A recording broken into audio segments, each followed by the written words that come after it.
ಇನ್ನು ಜನಾರ್ದನ್ ರೆಡ್ಡಿ ಬೆಂಬಲಿಗರಿಂದಲೂ ಕೂಡ ರಾಶಿ ರಾಶಿ ದೊಣ್ಣೆಗಳ ಬಳಕೆಗೆ ಪ್ರಯತ್ನ ಆಗಿತ್ತ. ಭರತ್ ರೆಡ್ಡಿ ಬೆಂಬಲಿಗರ ವಿರುದ್ಧ ದೊಣ್ಣೆ ಬಳಸೋದಕ್ಕೆ ಸಂಚು ರೆಡಿಯಾಗಿತ್ತ. ಹಾಗಾದ್ರೆ ರೆಡ್ಡಿ ಮನೆಯ ಕಾಂಪೌಂಡ್ನಲ್ಲಿ ದೊಣ್ಣೆಗಳು ಸಂಗ್ರಹ ಆಗಿತ್ತು. ಜನಾರ್ದನ್ ರೆಡ್ಡಿ ಮನೆಯ ಆವರಣದಲ್ಲಿ ದೊಣ್ಣೆಗಳು ಸಂಗ್ರಹ ಆಗಿರುವಂತಹ ವಿಡಿಯೋ. ಗಲಾಟೆಗೂ ಮುನ್ನ ಜನಾರ್ದನ್ ರೆಡ್ಡಿ ಮನೆಯ ಮುಂದೆ ದೊಣ್ಣೆಗಳನ್ನು ಸಂಗ್ರಹಿಸಿ ಇಡಲಾಗಿತ್ತು.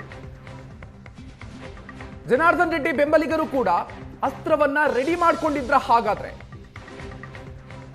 ದೃಶ್ಯಗಳನ್ನ ನೀವು ನೋಡ್ತಾ ಇದ್ದೀರಿ. ಇದು ಜನಾರ್ದನ್ ರೆಡ್ಡಿ ಅವರ ಮನೆ ಮುಂದೆ ಇದ್ದಂತಹ ದೊಣ್ಣೆಗಳ ರಾಶಿ. ಜನಾರ್ದನ್ ರೆಡ್ಡಿ ಬೆಂಬಲಿಗರು ಕೂಡ ಹಾಗಾದ್ರೆ ದೊಣ್ಣೆಗಳನ್ನ ಬಳಸೋದಿಕ್ಕೆ ರೆಡಿ ಆಗಿದ್ರ. ಹಾಗಾದ್ರೆ ಯಾವ ಕಾರಣಕ್ಕಾಗಿ ಈ ದೊಣ್ಣೆಗಳ ರಾಶಿಯಲ್ಲಿ ಸಂಗ್ರಹಿಸಿಡಲಾಗಿತ್ತು? ಈ ಅನುಮಾನಗಳು ಕೂಡ ವ್ಯಕ್ತ ಆಗ್ತಾ ಇದೆ. ಎಲ್ಲ ಆಂಗಲ್ ನಿಂದಲೂ ಈಗ ಪೊಲೀಸರು ತನಿಖೆಯನ್ನ ನಡೆಸ್ತಾ ಇದ್ದಾರೆ. ಭರತ್ ರೆಡ್ಡಿ ಆಪ್ತರ ವಿರುದ್ಧ ಅಂದ್ರೆ ಬೆಂಬಲಿಗರ ವಿರುದ್ಧ ಈ ದೊಣ್ಣೆಗಳನ್ನ ಬಳಸೋದಿಕ್ಕೆ ಜನಾರ್ದನ್ ರೆಡ್ಡಿ ಕಡೆಯವರು ಕೂಡ ರೆಡಿ ಆಗಿದ್ರ ಹಾಗಾದ್ರೆ ಅನ್ನುವಂತಹ ಪ್ರಶ್ನೆಗಳು ಇದೀಗ ಉದ್ಭವ ಆಗಿದೆ.